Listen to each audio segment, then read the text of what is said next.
Hello అండి, నమస్తే. Welcome back to Ashita's kitchen. నేను మీ శైలజ.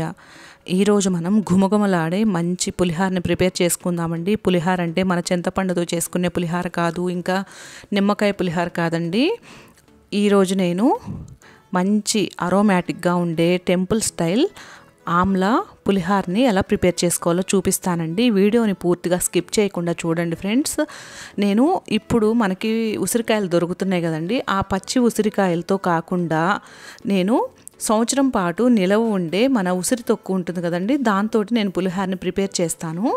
వీడియోని పూర్తిగా స్కిప్ చేయకుండా చూడండి ఫ్రెండ్స్. దానికోసం నేను ముందుగా పులిహార కోసం ఈ విధంగా రైస్ని కుక్ చేసుకున్నానండి. దాన్ని వేరొక బౌల్లోకి వేసుకొని దీన్ని పూర్తిగా చల్లారనివ్వాలి.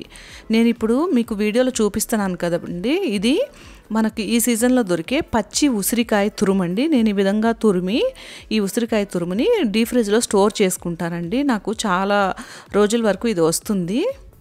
చూస్తున్నారు కదా, దీంతో మాత్రం అస్సలు ప్రిపేర్ చేయనండి. మీరు వీడియోని మాత్రం పూర్తిగా చూడండి ఫ్రెండ్స్. చూస్తున్నారు ఎంత టెంప్టింగ్గా ఉందో. అదేవిధంగా తింటుంటే కూడా మంచి ఫ్లేవర్ వస్తుందండి. అది ఎలా అంటే ఇదిగోండి, నేను ఒక మంచి పౌడర్ని ప్రిపేర్ చేస్తాను, పులిహార పౌడర్ని.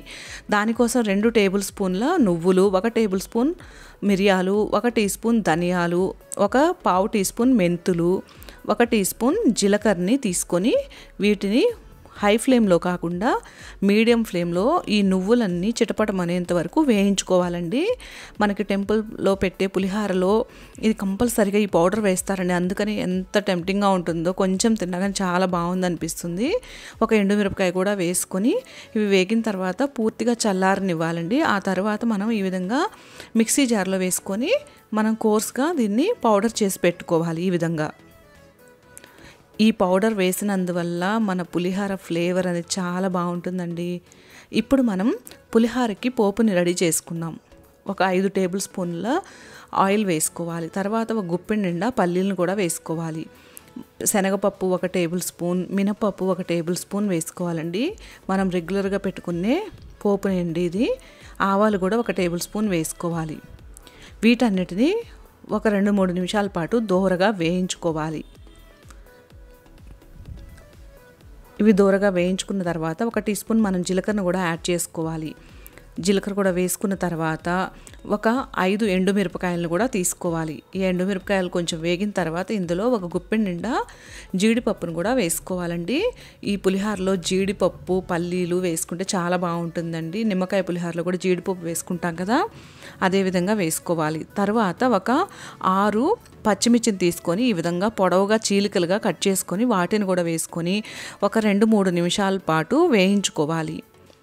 చూడండి ఫ్రెండ్స్, ఇప్పుడు నేను మధ్యలో గింజలు అనేవి పక్కకు అంటున్నాను.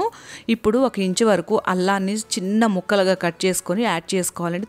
తప్పకుండా మీరు స్కిప్ చేయకుండా అల్లం ముక్కలు అనేది యాడ్ చేసుకోండి ఫ్రెండ్స్. చాలా చాలా టేస్టీగా ఉంటుంది. మన పులిహార ఫ్లేవర్ కూడా చక్కగా ఉంటుంది.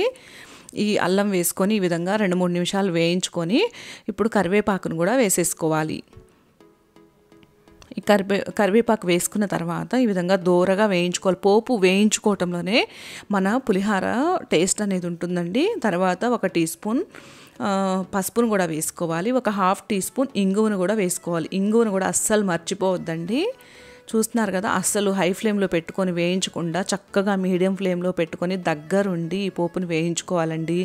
ఇప్పుడు అసలు సిసలైన మన పులిహారకి అవసరమైన ఇదిగోండి, చూస్తున్నారా, ఇది సంవత్సరం పాటు నిలవ ఉండే ఉసిరికాయ తొక్కండి. ఇది చూస్తున్నారు కదా, ఇది మాత్రం నేను లాస్ట్ ఇయర్ ప్రిపేర్ చేసుకున్నానండి. నేను ఇలా 2 బాటిల్స్ ప్రిపేర్ చేసుకున్నాను.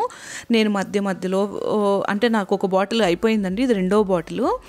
మధ్యలో నేను దీన్ని రసంలోను, ఇంకా సాంబార్లోను, పప్పుల్లోను, ఏదైనా పులుపు అవసరమైన దగ్గర వీటిని వాడుతూ ఉంటానన్నమాట. ఇప్పుడు దానితోనే నేను పులిహారని ప్రిపేర్ చేస్తున్నాను. చూసారు కదా, ఇది పసుపు, ఉప్పు వేసుకొని మనం చేసుకొని పెట్టుకుంటే మనకి సంవత్సరం పాటు కలర్ పోకుండా ఫ్రిడ్జ్లో పెట్టుకుంటే ఇలాగే ఉంటుందండి. దీన్ని తీసుకొని ఒక 5 టేబుల్ స్పూన్ల వరకు తీసుకొని ఈ పోపులో యాడ్ చేసేసుకోవాలి. నేను ఇలా నిమ్మకాయలు ఇంట్లో లేకున్నప్పుడు కూడా ఇదే విధంగా నేను పులిహారని ప్రిపేర్ చేస్తానండి. మా ఇంట్లో అయితే అందరికీ చాలా బాగా నచ్చుతుంది. మీరు కూడా తప్పకుండా నేను ఈ వీడియోలో చూపించిన విధంగా పాత ఉసిరికాయ తొక్కు ఉంటుంది కదండి, సంవత్సరం పాటు నిలవ ఉండే ఉసిరికాయ తొక్కుతోటి ఈ విధంగా మీరు పులిహారని ప్రిపేర్ చేసుకొని చూడండి ఫ్రెండ్స్. మీ ఇంటిల్లపాది అందరికీ చాలా నచ్చుతుందండి. మన పోపు అనేది బాగా వేగిపోయిందండి. ఈ తొక్కు వేసుకున్న తర్వాత 2-3 నిమిషాలు వేయించుకొని అన్నంలో కలిపేసుకోవటమేనండి. మనం ముందుగా పులిహార పౌడర్ని ప్రిపేర్ చేసుకున్నాం కదా, దాన్ని ఏమి మనం పోపులో వేయాల్సిన అవసరం లేదు. ఆల్రెడీ మనం రోస్ట్ చేసుకొని వేసుకున్నాం కాబట్టి డైరెక్ట్గా అన్నంలో వేసేసుకొని కలిపేసుకోవటమేనండి. ఉండలు లేకుండా చక్కగా కలుపుకోవాలి. చూస్తున్నారా ఎంత టెంప్టింగ్గా ఉందో, అదే విధంగా అంతే టేస్ట్గా ఉంటుందండి. మీరు కూడా తప్పకుండా ట్రై చేయండి. అందరూ ఇంట్లో అంటే సంవత్సరం పాటు నిలవ ఉండే ఈ ఉసిరికాయ తొక్కుని తయారు చేసి పెట్టుకుంటే చాలా ఉపయోగపడుతుందండి. చాలా ఇంగ్రీడియంట్స్లోకి ఉపయోగపడుతుంది. దీంతో రోటి పచ్చడి కూడా ప్రిపేర్ చేసుకోవచ్చండి. పచ్చిమిరపకాయలతోటి పచ్చడి చేస్తాము, అది కూడా చాలా బాగుంటుంది. మీరు తప్పకుండా వీడియోని పూర్తిగా చూడండి ఫ్రెండ్స్. వీడియో చూసిన వెంటనే లైక్ చేయడం అస్సలు మర్చిపోవద్దండి. Thank you for watching.